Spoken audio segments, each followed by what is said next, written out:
Here's a brief discussion of the stem and leaf plot, which is really just a way of listing data in a very compact form.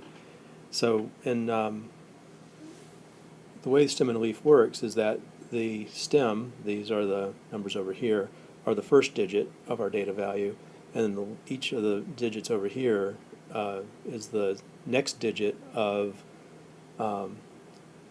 different data entries, different data points. So, for example, the fact this is 2, 3, 3, 3 means there really are 4 data points in here. One that starts with a 0 and has a 2, then one that starts with a 0 and has a 3, another one that starts with a 0 and has a 3, and another one that starts with 0 and has a 3. And so, if it helps, sometimes helps to write down the data values from this so that you can look at them. So the data values would be 0, 1, that's coming from here. First digit 0, second digit 1, and that's all that's there. From the next row, we would have a 0, 2, a 0, 3, 0, 3, and a 0, 3. So these four values come from this row. Here's something that starts with a 0 and a 5. Now you may wonder about why we're starting with a 0. Most people don't write numbers starting that way. Well, in a stem and leaf plot, we have to somehow indicate if a number, some numbers are 3-digit numbers, some are 4-digit numbers, some are 5-digit numbers, and so so this would just be a way of being consistent with 1-digit numbers. When later on in the data there are more. So this is what the data looks like. We can get that from the stem and leaf plot, and some of the pictures, some of the questions asked directly about that.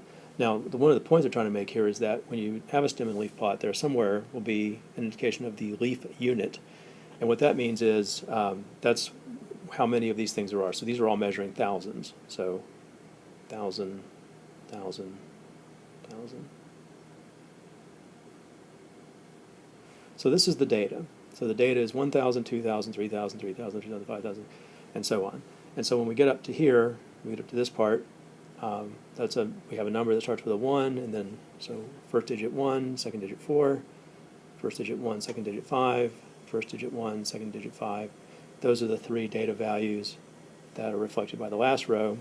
So by the time we get to the bottom of the data, it looks like that. But again, these are all still thousands. So the leaf unit tells us how to interpret those numbers. And so this is what my data looks like. Starts off this way, ends up this way. And so now I can answer the questions. The observation in the third row of the plot.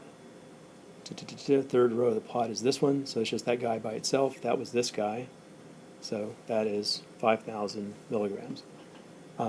The outcome that occurs most frequently, well, the data value that occurs most frequently, we're looking for just the leaf that has the most repetition in it. That's here. You can see that here, if I wrote these out, that's 1, 2, 3, 4, 5 2s in there. So in this next to the last row, I would have a 1 followed by a 2, a 1 followed by a 2, a 1 followed by a 2, 1 followed by a 2, 1 followed by a 2. Again, those are all thousands. So this row right here tells us there's 5 data values that are 12,000 and 2 data values that are 13,000. And so the one that occurs most often, that's it. There's nothing else that occurs 5 times. And so that's 12,000 milligrams. So that's how we read the values. When we have to answer questions about it, like median and mean and that sort of thing, we always are going to have to take the stem and leaf version and then blow it up into a regular list of values before we can do any kind of analysis. For some questions, we don't have to do any computation, and so you might be able just to visualize that.